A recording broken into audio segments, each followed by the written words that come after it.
যার চোখ নাই সে বুঝে চোখ আল্লাহর কত বড় নিয়ামত, যার জবান নাই সে বুঝে জবান আল্লাহর কত বড় নিয়ামত। এগুলো আল্লাহর নিয়ামত হওয়ার পাশাপাশি আল্লাহর দেওয়া আমানত। আমানত কিভাবে? আপনার কাছে যদি কেউ কোনো টাকা পয়সা আমানত রাখে, আপনি যেভাবে ইচ্ছা সেভাবে সেই পয়সা ব্যবহার করতে পারবেন না। যে আমানত রাখছে তার ফর্মুলা মতো ব্যবহার করতে হবে।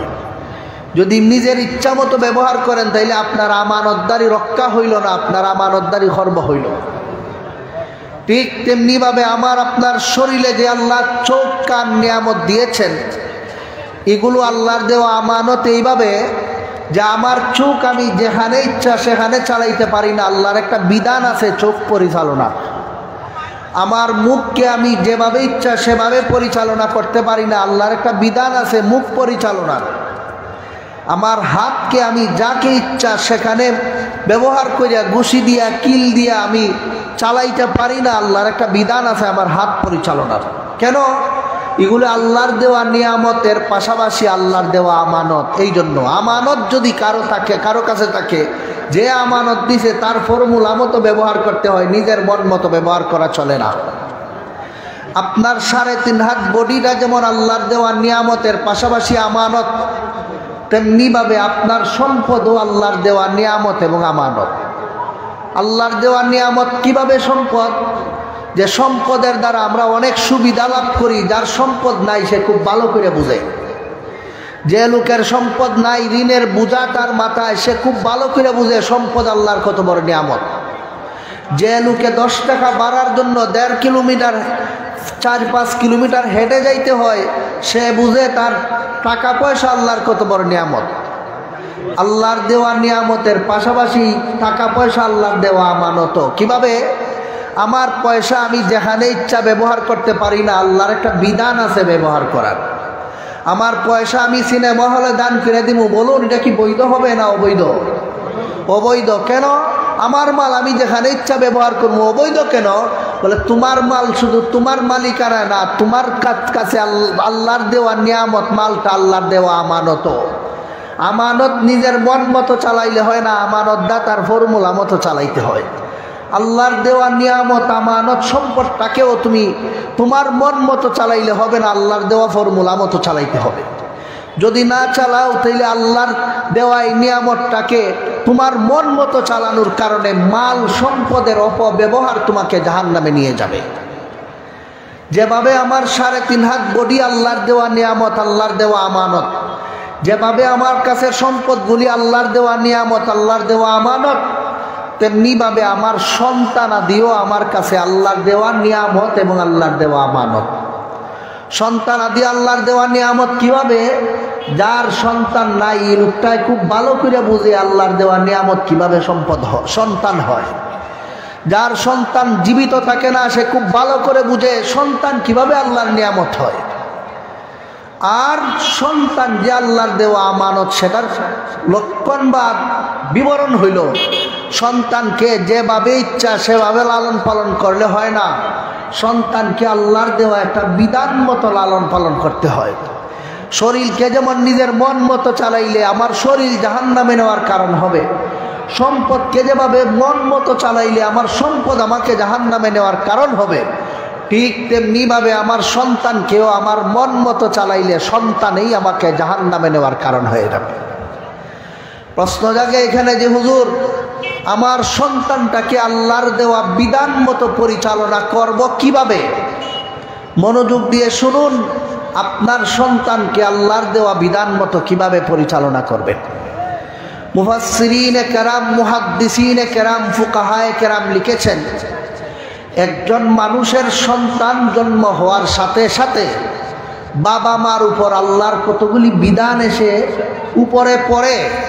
যদি বাবা মা এই বিধানগুলি সঠিকভাবে লালন পালন করে, নিজের জীবনে বাস্তবায়ন করে, তাইলে তার কাছে আসা সন্তানটা তার জন্য জান্নাতে যাওয়ার কারণ হইয়া যায়। আর যদি বাবা মা তার মন মতো সন্তান লালন পালন করে, তাইলে এই সন্তানই তার জাহান্নামে যাওয়ার কারণ হইয়া যায়। রইল আল্লাহর দেওয়া বিধিবিধানগুলো কি কি সন্তান পালনের ক্ষেত্রে একটু মনোযোগ দিয়ে শুনুন। আমি আগেই বলেছি, কথা শুনলে বুঝবেন, এই কথাগুলি আমাদের সকলের জানা থাকা দরকার।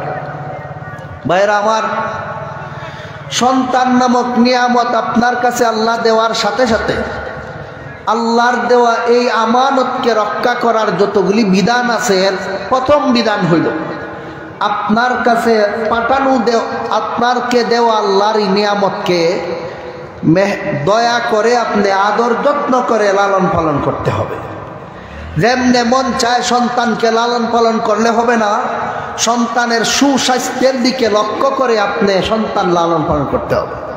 এখন যদি কোনো বাবা মা তার সন্তানকে লালন পালন করতে গিয়ে খামোখা কষ্ট দেয়, বাচ্চাটার যে কাপড়ের ব্যবস্থা করার সামর্থ্য থাকা সত্ত্বেও কাপড়ের ব্যবস্থা করে না, যে খানা পিনা সন্তানের ব্যবস্থা করার দরকার সামর্থ্য থাকা সত্ত্বেও সন্তানের খানা পিনার ব্যবস্থা করে না, আর এই কুমলতি শিশু বাচ্চারা কষ্ট ভোগ করতে থাকে আর কান্না চিৎকার করতে থাকে, এই আপনারাই বলুন, এরকম অসহায় শিশুর উপর এই ধরনের নির্দয় আচরণটা কি বাস্তবেই কোনো ভালো আচরণ না জুলুম?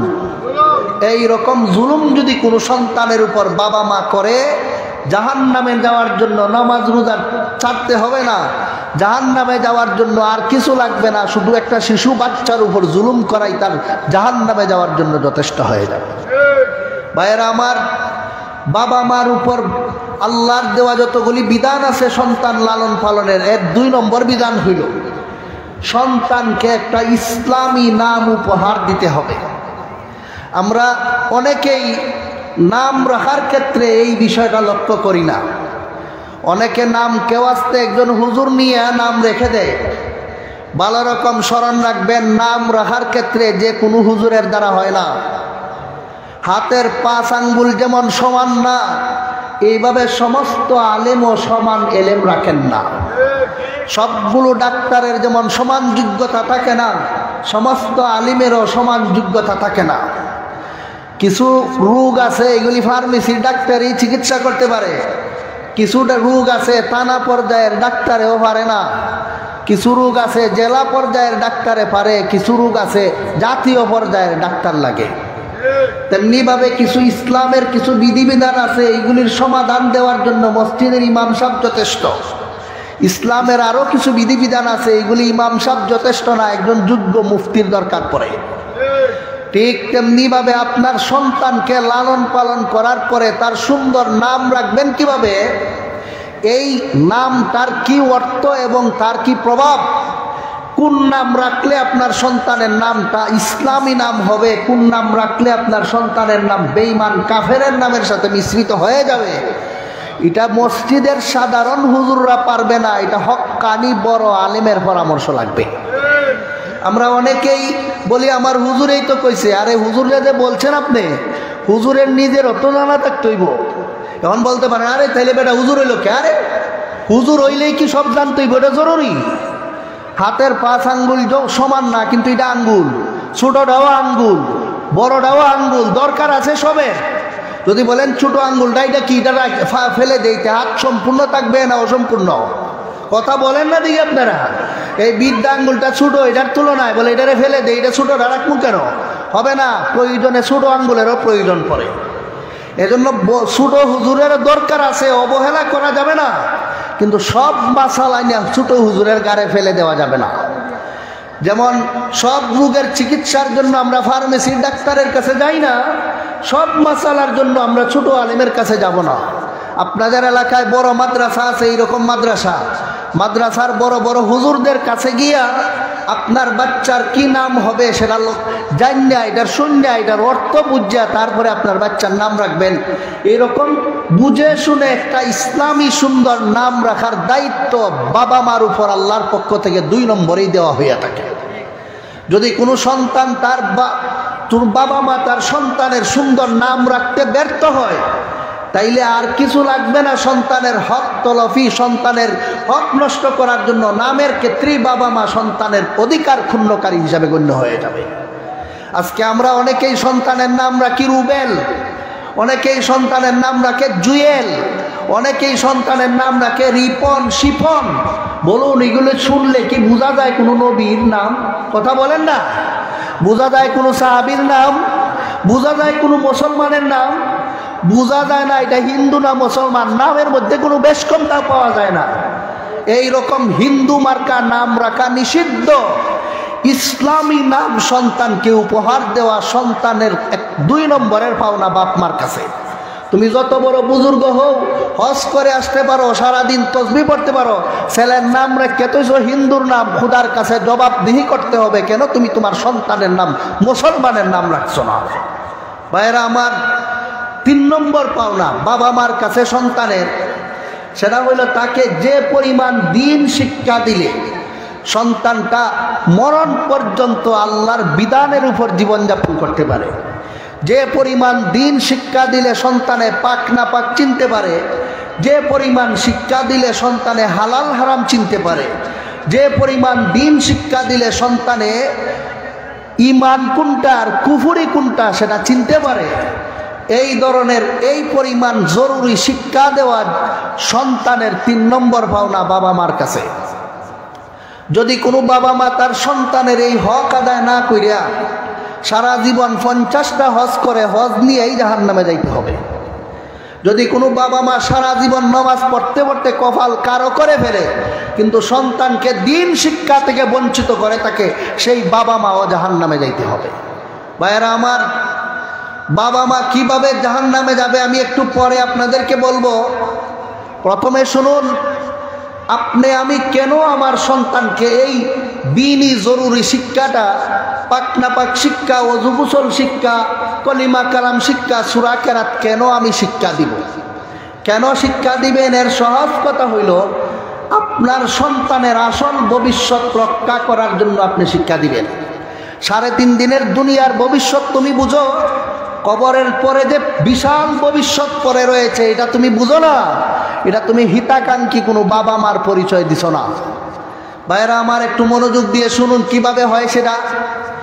হাদিস শরীফের মধ্যে আছে, আন আবি হুরায়রা রাদিয়াল্লাহু তাআলা আনহু ক্বালা মাররান নাবিয়্যু সাল্লাল্লাহু আলাইহি ওয়াসাল্লাম বিকবরাইনি ফাকালা ইন্নাহুমা লা ইউআযাবানি ওয়া মা ইউআযাবানি ফি কাবীরিন আম্মা আহাদুহুমা ফাকানা লা ইস্তানজিহু আনিল বাউল ওয়া আম্মাল আখারু ফাকানা ইয়ামশি বিন নামিমা রাওয়াহুল বুখারী আও কামা ক্বালা আলাইহিস সালাতু ওয়াস সালাম।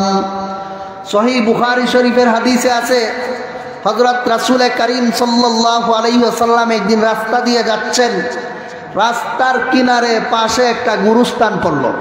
আপনাদের এলাকায়ও পথের কিনারে গুরুস্থান পাওয়া যায়নি?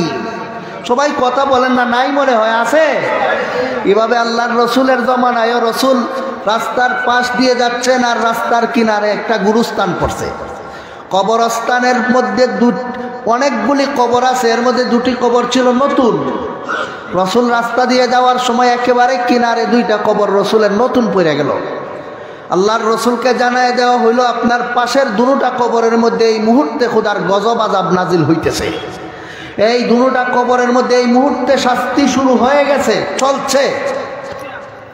প্রশ্ন জাগে, ইয়া রাসূলুল্লাহ, কোন কারণে তাদেরকে শাস্তি দেওয়া হচ্ছে? দুনিয়াতে তারা কি অপরাধ করত? আল্লাহর রসুল বলেন, একজনে দুনিয়ায় থাকতে একটা বড় অপরাধ করত, এটার নাম হলো চুগলখুরি করত। হের কথা হের কাছে, হের কথা হের কাছে নিয়ে লাগাবাজি কইরা 2 জনের মাঝখানে ঝগড়া লাগাই দেয়। এই ধরনের মানুষ মনে আমরা দেশে নাই। এই চুগলিখুর লোকদেরকে আল্লাহ রব্বুল আলামিন পরকালের দূরে গিয়া শাস্তি দিবেন না, কবর থেকেই এদেরকে ডান্ডা দেওয়া শুরু হয়ে যাবে।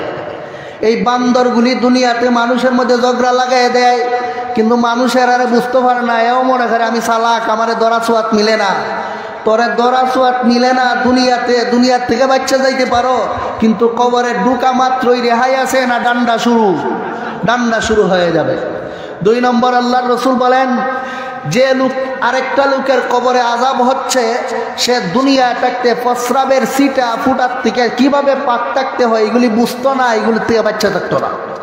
প্রস্রাবের সিটা ফুটা ভালো রকম বুঝুন, খালি মানুষের প্রস্রাবের সিটা ফুটা না, গরু ছাগলের প্রস্রাবের সিটা ফুটার থেকেও বাঁচতে হবে। হাদিস শরীফে আছে ইস্তানজিহু আনিল বাউল ফাইন্না আম্মাতা আযাবিল কবরি মিনহু। হে আমার উম্মত মুসলমানেরা, সাধ্যমতো তোমরা প্রস্রাবের ছিটা ফুটা যত ধরনের নাপাকি আছে, চাই সেটা গরু ছাগলের প্রস্রাব হোক, চাই সেটা মানুষের প্রস্রাব হোক, এগুলোর থেকে তোমাদের শরীরকে কাপড়কে হেফাজত করো। প্রথমত লাগতে দিও না, দ্বিতীয়ত যদি লেগে যায় তাড়াতাড়ি সেটাকে ধুইয়া মুচ্ছে যেভাবে শরীয়তের নিয়মে পাক করতে হয় সেভাবে পাক করো। না হয় প্রস্রাবের ছিটা ফুটার ব্যাপারে অসতর্ক থাকার কারণে তোমার কবরে শাস্তি হবে। এটা আল্লাহর রসুল বলে দিয়ে গেছেন এবং রসুল বলেছেন এই মুহূর্তে এই দুই কবরে শাস্তি হওয়ার কারণ হলো এই। ভাইয়েরা আমার, আমি আপনাদেরকে জিজ্ঞাসা করি, প্রস্রাব নামক যে নাপাকিটা মানুষের প্রস্রাবের লাইন দিয়ে বের হয়, এটাই কি মানুষের এই রাস্তার সবচেয়ে বড় নাপাকি, না এর চেয়ে বড় নাপাক বাইর হয়? আসেনি এর চেয়ে বড় নাপাক? আছে, যেটা বের হইলে গোসল ফরজ হইয়া যায়। প্রস্রাব তো কাপড়ে লাগলে অনেক সময় দেখাও যায় না, গোসলও ফরজ হয় না। এর চেয়ে বড় আরেকটা নাপাক আছে যেটা বাইর হইলে গোসল পর্যন্ত ফরজ হইয়া যায়। এখন স্বাভাবিক যেটা বের হইলে গোসল ফরজ হয় না, এটাই যদি কাপড়ের মধ্যে লেগে থাকলে, ছিটা ফুটা লেগে থাকলে কবরে আযাব হয়, চেয়ার চেয়ে মারাত্মকটা লাগলে মনে হইব না? না আরো বেশি হইব? কথা বলেন না, হবে না আরো বেশি? প্রস্রাবে তো অনেক সময় গন্ধও পাওয়া যায় না, কিন্তু বাথরুমের ময়লা যদি থাকে একটু লাগলে প্রস্রাবের মতোই একদম গন্ধহীন থাকে না, দুর্গন্ধ ছড়ায়। তো এটা প্রস্রাব যেটার দুর্গন্ধ নাই বললেই চলে, এটাই যদি কাপড়ে লাগলে শুকাইয়া গেলে দেখা যায় না, ওই যদি মানুষের কবরের আযাবের কারণ হয়, তো এর চেয়ে মারাত্মক যেটা লাগলে দুর্গন্ধ ছড়ায়, এটা লাগলে যে আযাব হইব এটা কি আর বলতে হয় না? এমনিই বোঝা যায়, এমনিই বোঝা যায়। তাইলে কবর, মানুষ যদি কবরের আযাব থেকে বাঁচতে চায় তাইলে তার প্রস্রাবের নাপাকি, পায়খানার নাপাকি, বীর্যের নাপাকি, মহিলাদের মাসিক ঋতুস্রাবের নাপাকি সহ, সন্তান প্রসবকালীন রক্তের নাপাকি সহ যাবতীয় পাক নাপাকের মাসালা মাসাইল জান্না নিজেকে পবিত্র করে যদি কেউ জীবন চালাইতে পারে, কেবল এই লোকটাই কবরের শাস্তি থেকে নিজেকে বাঁচাইতে পারে। যার এই ব্যাপারে কোনো খবর নাই, যে প্রস্রাবের ছিটা ফুটা, বীর্য ইত্যাদি নাপাকির থেকে পাক নাপাকের বিষয়গুলি সবিস্তারে বুঝে না, জানে না, বাঁচে না, এই লোকটার কবরের আযাব থেকে বাঁচার কোনো পথ হবে না। ভাইয়েরা আমার, এখন আমি আপনারা জিজ্ঞাসা করি, প্রস্রাবের কোন ফুটার থেকে কিভাবে আমার কাপড়কে বাঁচাইতে হবে? কি পরিমাণ ছিটা তার মাপ হবে? কোন প্রাণীর প্রস্রাব কাপড়ে কি পরিমাণ লাগলে তার মাপ হবে? কি পরিমাণ লাগলে তার ধুইতে হবে? মাসিক ঋতুস্রাবের গণ্ডগোল হইলে তার কি মাসালা, গণ্ডগোল না হইলে কি মাসালা, এর সবিস্তারে বিবরণ জানাইয়া একটারে মানুষকে কবরের আযাব থেকে বাঁচার যোগ্য করা হয় স্কুল, কলেজ, ভার্সিটিত না মাদ্রাসা? কথা বলেন না রে ভাই আপনারা? স্কুল, কলেজ, ভার্সিটিতে পাক নাপাকের মাসালা শিক্ষা দেওয়া হয় না মাদ্রাসা? সুতরাং একটা মানুষকে কবরের আযাব থেকে বাঁচা যে পরিমাণ জরুরি, দুনিয়ায় থাকা অবস্থায় তার দিন শিক্ষা, মাদ্রাসা শিক্ষা সেই পরিমাণ জরুরি। কথা বুঝতেছেন নি আপনারা? যারা যারা সন্তানের ভবিষ্যৎ করেন, ভবিষ্যতের জন্য আপনার সন্তানকে দিন শিখাইলেন না, বলে 2 টাকার মূল্য হইয়া কি ভাইবে, তুই দাওয়াত খাইয়া কি ভাইবে, যা স্কুলে গিয়া পর চাকরি হইব, বহু টাকা রুজি করতে পারবে, এই লোভ দেখাইয়া দেখাইয়া যারা সন্তানকে মাদ্রাসা শিক্ষা থেকে বঞ্চিত করছেন, 3.5 দিনের দুনিয়াত না চাকরিটা দিয়াই দিলেন, কবরে গিয়া কি আর চাকরি পাইব না ডান্ডা পাইব? কথা বলেন না রে ভাই? চাকরি করলো 10-40 বছর, কবরে কি মানুষ 40-50 বছর থাকবো না হাজার হাজার? 10 বছরের শান্তি দিয়া হাজার হাজার বছরের শাস্তি দেওয়া যেমন কোনো বিবেকবান মানুষের কাজ হতে পারে না, ঠিক তেমনিভাবে কোনো বিবেকবান বাপ মা সন্তানকে কোনোদিন মাদ্রাসা শিক্ষা থেকে বঞ্চিত করতে পারে না। মুহতারাম হাজিরিন, পরবর্তী মেহমান হাজির, আমি আর কথা লম্বা করতে পারছি না, না হয় আপনাদেরকে মাদ্রাসা শিক্ষার গুরুত্ব সংক্রান্ত আরও কিছু জরুরি কথা বলতে পারতাম। যারা যারা সন্তানকে দিন শিক্ষা থেকে বঞ্চিত করেছেন, আপনার সন্তানটা যদি পরকালে বেঈমানদের কাতারে দাঁড়ায়, যদি বলে আল্লাহ আমি চিনিনি, কোন শিক্ষা শিখলে ইমান যায়, কোন শিক্ষা শিখলে বেঈমান হতে হয় আমি জানতাম না, কারণ এইগুলো শিক্ষা দেওয়া হয় মাদ্রাসায়। আমার বাবা মায় বলছে চাকরি পাইতে না, তুই মাদ্রাসাত পড়ে লাভ নাই, গিয়ে স্কুলে পড়। কইয়া আমারে মাদ্রাসা শিক্ষা থেকে বঞ্চিত করিয়া আমারে আজকে এত বড় বেঈমানের খাতারে দাঁড় করাইছে। এইভাবে যদি আপনার সন্তানে আপনার নামে আল্লাহর দরবারে মামলা করে ফেলে, তাহলে কি হবে? আমি কথাটা বললেই আমার কথা আমি শেষ করে দিচ্ছি। যে সমস্ত সন্তানেরা দিন শিক্ষা থেকে বঞ্চিত হওয়ার কারণে ইমান হারা হইয়া পরকালে হাজিরা দিবে, এই সমস্ত সন্তানদের ব্যাপারে যখন আল্লাহর পক্ষ থেকে জানাইয়া দেওয়া হবে বেঈমান হওয়ার কারণে তুমি চিরকালের জন্য জাহান্নামী হয়েছ, তখন সন্তান বলবে রব্বানা ইন্না আতানা সাদাতানা ওয়া কুবারানা ফাযাল্লুনাস সাবিলা। হে আল্লাহ, দুনিয়ায় থাকতে আমি নিজের বুঝে চলতাম না, আমার আব্বার কথায় চলতাম, আমি আমার আম্মার কথায় চলতাম। এরা আমারে বলছে তুই টাকার মোল্লা হই আর কি ভাইবে, চাকরিও ভাইতে না, কিচ্ছু না, যা গিয়া স্কুলে পড়, বড় বড় চাকরি ভাইবে, এই ভাইবে সেই ভাইবে। আমি জীবনের শুরু থেকে স্কুলে পড়ার কারণে খুদা চিনছি না, রসুল চিনছি না, কোন কথায় মানুষের ইমান আসে আর কোন কথায় ইমান যায় আমি বুঝছি না। যার কারণে আমি ডারউইনের মতবাদ পড়া, বিভিন্ন ধরনের মতবাদ পড়ে আজকে বেঈমানের কাতারে আজকে হাসরের মাঠে দাঁড়াইছি। ও আল্লাহ, রব্বানা আতিহিম যিফাইনি মিনাল আযাবি ওয়ালআনহুম লানান কাবীরা। হে আল্লাহ, আমার শাস্তিটা আমার আব্বারে দিয়া দাও, আমার শাস্তিটা আমার আম্মারে দিয়া দাও, তবুও আজকের হাসরের মাঠের এই কঠিন শাস্তি থেকে আমাকে বাঁচাও। এই কথাটা যখন সন্তানে তার আব্বা আম্মার বিরুদ্ধে বলে দিবে, আপনাদের এলাকায় যদি কেউ কারো বিরুদ্ধে মামলা করে, বিচারকে এক পক্ষের কথা শুনে ওই রায় দেয়া দেয় না, অপর পক্ষরে তালাশ করে। কথা বলেন না রে ভাই, তালাশ করে, এটা বিচারের সিস্টেম। আল্লাহর ইজলাসে যখন সন্তানে মামলা করে বসবে, আমার আব্বা আমার আম্মা দিন শিক্ষা থেকে বঞ্চিত করার কারণে আমি আজকে জাহান্নামী হয়েছি, আজকে আমি বেঈমান কাফেরদের কাতারে দাঁড়াইতে হয়েছে, নাস্তিক মুরতাদদের কাতারে দাঁড়াইতে হয়েছে। হে আল্লাহ, তুমি আমার আব্বারে জাহান্নামে দেও, আমার আম্মারে জাহান্নামে দেও, আমাকে বাঁচাও। এইভাবে যখন আল্লাহর দরবারে ফরিয়াদ করে বসবে, এইভাবে যখন আল্লাহর দরবারে মামলা করে বসবে, আল্লাহর সাথে সাথে তার বাবা এবং মাকে এনে আল্লাহর ইজলাসে দাঁড় করাই দিবে।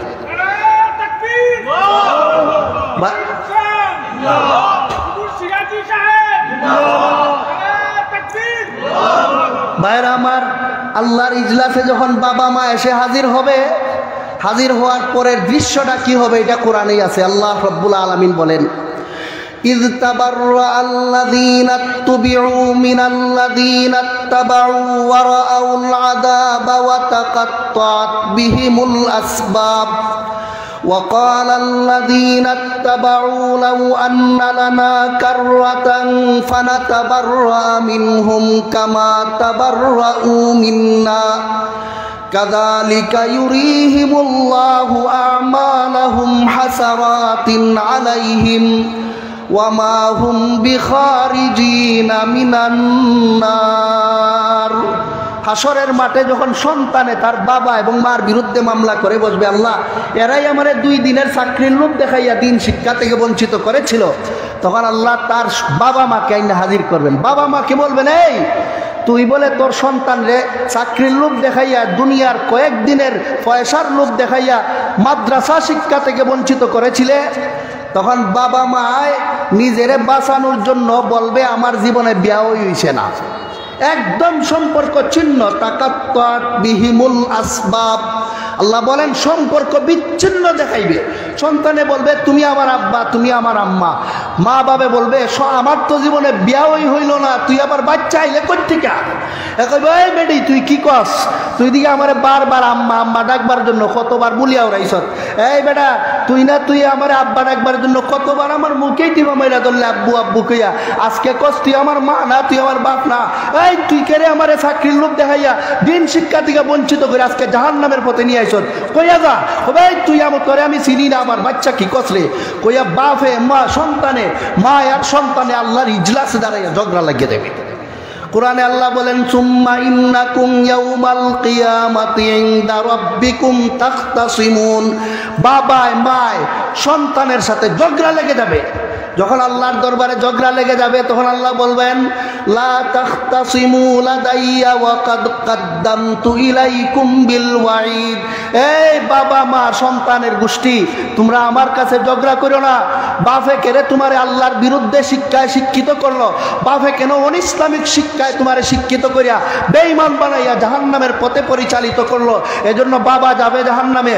বুঝদার হওয়ার পরেও কেন তুমি আলিম উলামার কথা শুনিয়া দ্বীনের পথে চললে না, এই জন্য তোমাকেও যাইতে হবে জাহান্নামে। কোন দল রেহাই পাইল না দুই দল হয়ে গেল? কথা কন্যা দিকে আপনারা দুনো দল যখন জাহান্নামের ফয়সালা হয়ে যাবে, অতি বুঝদার পণ্ডিত বাপ মা যারা সন্তানের বেশি দরদি দেখাইয়া দিন শিক্ষা থেকে বঞ্চিত করেছিল, এই পণ্ডিত মার্কা, এই বেশি মামলতদার মার্কা বাপ মা গুলিকে আল্লাহ রব্বুল আলামিনের দরবার থেকে যখন দেখবে ছাড়া হয় না, সন্তানে দেখবে আমিও আটকা, তখন সন্তানে আল্লাহকে বলবে রব্বানা আরিনাল্লাযাইনি আযাল্লানা মিনাল জিন্নি ওয়াল ইনস নাজআলহুমা তাহতা আকদামিনা লিয়াকুনা মিনাল আসফালিন। হে আল্লাহ, যেহেতু আমিও জাহান্নামে যাইতে হবে, রেহাই পাইলাম না, তাইলে যে বাবা, যে মা, যে আব্বা, যে আম্মায় আমারে জাহান্নামের পথে পরিচালিত করছে, আল্লাহ তুমি এনে এদেরকে আগে জাহান্নামে বিছাও, এরা জাহান্নামে ফালাও। এইগুলি আমার 2 দিনের চাকরির লোক দেখাইয়া কইছে 2 টাকার মূল্য হইয়া কিতা পাইবে, তুই ফর গে স্কুল পাইবে তুই চাকরি, এই কথা লোক দেখাইয়া আমার সমূলে মাদ্রাসা শিক্ষা থেকে বঞ্চিত করছে, দিন শিক্ষা থেকে বঞ্চিত করছে। আর আমি বদ্দিন বেদিন হইয়া আজকে হাসরের মাঠে আসছি। আল্লাহ যে আব্বায়, যে আম্মায় আমার দুনিয়ার লোক দেখাইয়া মাদ্রাসা শিক্ষা থেকে বঞ্চিত করছে, এরারে আমি চাইরা জাহান্নামে যাইতে চাই না, আগে আইনা এদেরকে জাহান্নামে বিছাও, আমি এরারে উইরা ফাইরা লাগতেইয়া জাহান্নামে যাইতে চাই। তখন আল্লাহ রব্বুল আলামিন সন্তানের দরখাস্ত মঞ্জুর করে আব্বা আম্মারে আইনা জাহান্নামের মধ্যে সিঁড়ি হিসাবে বিছাইয়া দিবেন। আর সন্তানে না খেয়ে মুখে ফেটে লাইটাইয়া উস্কাইয়া এদেরকে বর্তা বানাইয়া নিজেকে জাহান্নামে পড়বে। কেউ বাঁচলো না, 2 দলই গেল, 2 দলই জাহান্নামে এইভাবেই যাবে। আজকাল অনেক আব্বা আম্মা আছি আমরা সন্তানের ভবিষ্যতের চিন্তা করে দিন শিক্ষা থেকে বঞ্চিত করে দিই। ভাইয়েরা আমার, আমি আপনাদেরকে জিজ্ঞাসা করতে চাই, আপনারা কি সন্তানের লাত্তি উস্কা খাইয়া জাহান্নামে যাইতে চান, না সন্তানের সুপারিশে জান্নাতে যাইতে চান? কথা বলেন না, যে জাহান্নামে না জান্নাতে? যদি জান্নাতে যাওয়া যদি মনে করেন জরুরি, তাইলে দিন শিক্ষা দেওয়া এই পরিমাণই সন্তানরে দুনিয়াতে জরুরি। ভাইয়েরা আমার, কথা বলে আমি আর লম্বা করতে চাই না, হযরত চলে আসছেন। শেষমেশ কথা যেটা আপনাদেরকে আমি বলতে চাই, আমি বলিনি যে স্কুল শিক্ষা হারাম নিষিদ্ধ, স্কুলে পড়াতে হবে। মুসলমানের মধ্যেও স্কুল শিক্ষায় শিক্ষিতদের দরকার আছে, ইঞ্জিনিয়ারের দরকার আছে মুসলমানের মধ্যে, পাইলটের দরকার আছে মুসলমানের মধ্যে, ডাক্তারের দরকার আছে মুসলমানের মধ্যে। তবে আগে তারে দিন শিখাইয়া তারপরে পাইলট বানানো পাঠাও, আগে তারে দিন শিখাইয়া তারে ডাক্তারি পাঠাও, তাইলে একটা দিনদার ডাক্তার হবে, তাহলে একটা দিনদার ইঞ্জিনিয়ার হবে, নাইলে ডাক্তারের নামের ডাকাত হয়ে তৈরি হবে। আজকে দেখেন বর্তমানে যে বাংলাদেশে ডাক্তাররা আছে, বেশিরভাগ ডাক্তাররাই আসল ডাক্তার না কসাই। এই কসাই হইল কেন? শুধুমাত্র দিন শিক্ষা থেকে বঞ্চিত হইয়া, শুধু জাগতিক শিক্ষায় শিক্ষিত হইয়া ডাক্তার হওয়ার কারণে সুরতটা শুধু তার মানুষের ভিতরের জানোয়ার ছাড়া আর কিছু নয়। মানুষগুলি বিপদে পড়ে এদের কাছে যায় চিকিৎসার জন্য, ডায়াগনস্টিক সেন্টারের ভিতরে এদেরকে ফেলাইয়া ডাকাতি কইরা মানুষের থেকে টাকা লুটতে দেয়। এত বড় ডাকাত হইল শিক্ষিত হওয়ার পরও কেন? শুধুমাত্র দিন শিক্ষা থেকে বঞ্চিত হওয়ার কারণে। কাজেই আপনাদের সন্তান ডাকাত ডাক্তার বানাইতে চান না নেককার ডাক্তার বানাইতে চান? নেককার ডাক্তার বানাইতে যদি চান, নেককার ইঞ্জিনিয়ার যদি বানাইতে চান, মাদ্রাসা শিক্ষার কোনো বিকল্প নাই।